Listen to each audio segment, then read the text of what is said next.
ازيكم يا بنات؟ عاملين ايه؟ هكلمكم في فيديو النهارده عن برفانة اتراكشن انتنس الحريمي والرجالي. البرفانة لسه نازله معانا جديد في مجله الاعضاء في حمله يناير، ونازله كمان في كتالوج فبراير باذن الله. لو حابه تعرفي رايي المبدئي عن البرفانتين قبل ما تشتريهم، انا جبت العينات وجربت البرفانتين وعرفت هما قريبين قوي من برفانات ايه تانية، سواء في شركه اوريفليم او في شركات تانية. لو حابة تعرفي كل التفاصيل عن البرفانتين دول قبل ما تشتريهم، تابعي الفيديو للآخر وإن شاء الله هوضح لك كل حاجة في الفيديو. بس قبل ما نبدأ ما تنسيش لو عجبك الفيديو اضغطي لايك، ولو انت أول مرة تشوفي القناة أهلا بيكي، اشتركي في القناة وفعلي زر الجرس عشان يوصلك أي فيديو جديد بنزله. يلا بينا نبدأ مع بعض ونقول بسم الله. معايا العينتين يا بنات، وبرضو هحط لكم هنا في نص الشاشة كده فيديو توضيحي لشكل الإزازة نفسها عامل ازاي. جبت العينة الحريمي والعينة الرجالي، وحقيقي انبسطت قوي ان انا المرة دي قدرت اجيب العينات برفانات اللي نازلة جديد عشان اعرف اختار الريحة واشوف هل من الحاجات اللي هي ذوقي ولا لأ. فجبت بقى كل العينات الجديدة، وان شاء الله هنزل لكم ريفيوهات عن البرفانات الجديدة كلها عشان نبقى عارفين ريحتها قبل ما نشتريها. هكلمكم الاول عن انتنس او اتراكشن انتنس الحريم يا بنات.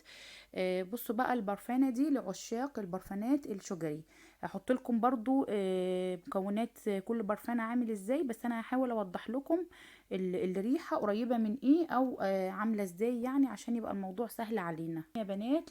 لعشاق الشجري، اي حد بيحب برفانات شجري هيعشق البرفانة دي وهيدمنها حرفيا يعني. بصوا بقى البرفانة دي مكوناتها ايه. اول حاجة كده بتشم ريحة زنجبيل مسكر وتوت، دي اول حاجة كده. بعد كده بقى بندخل على الجاردينيا والاوركيديا الاسود، وبعد كده بقى جوز هند وحلوى اللوز.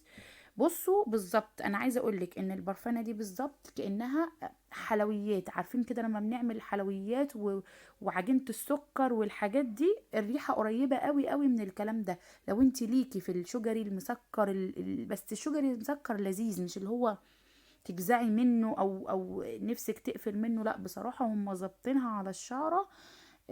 شجري بس شجري حلو.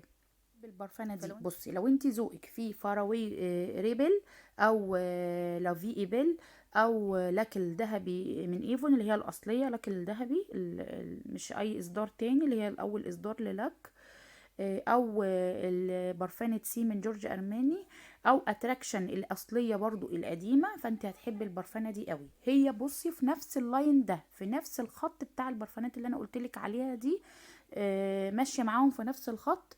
برفانه لذيذه جدا وحلوه، رغم ان انا مش من عشاق الشجري قوي، او مش اي شجري بيعجبني لان انا نفسي بتجزع بسرعه. بس بصراحه البرفانه دي ظابطينها قوي، عاملينها بطريقه كده شيك وحلوه. فلو انتي من عشاق الشجري هات البرفانه دي على طول، هتعجبك باذن الله. نتكلم بقى عن اتراكشن انتنس الرجال يا بنات. بصي، البرفانة دي تابلية كده، شوية توابل على شوية حاجات كده حلوة داخلين في بعض. بصوا، راقي راقي ورايق، وعايز بقى شخصية كده رايقة، وبصي واثقة كده من نفسها من الآخر. البرفان ده لو انتي او الناس اللي ذوقها في برسيف الرجالي من ايفون، طبعا غنية عن التعريف، هيعجبه جدا جدا البرفان ده. بصوا انا بصراحه حبيته قوي، يعني انا يمكن كمان ملتي ليه اكتر من الحريمي، لان انا من عشاق برسيف الرجالي حرفيا يعني. فلو الذوق او زوجك او اخوك بيحب برفانة برسيف الرجالي هتعجبه جدا البرفانة دي. لو كمان بيحب بوس ذا سيكريت الرجالي من اوريفليم برضه هيحب جدا.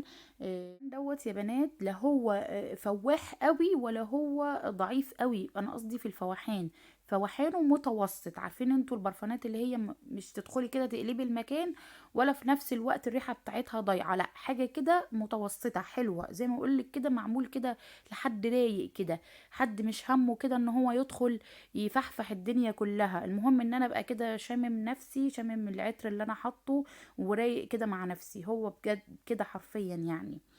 بالنسبة بقى لثبات البرفانات، انا مبدئيا من العينات ثبات عجبني قوي الثبات بتاعهم، ولكن طبعا اكيد البرفان نفسه بيكون الثبات اعلى، لانك بترشي كمية اكتر فبتثبت معاكي بنات. وده كان رأيي المبدئي لبرفانة اتراكشن انتنس الرجالي والحريمي. يا رب اكون قدرت افيدكم، ويا رب اكون قدرت اوضح لكم الروايح عاملة ازاي، واشوفكم في فيديو جديد ان شاء الله، ومع السلامة.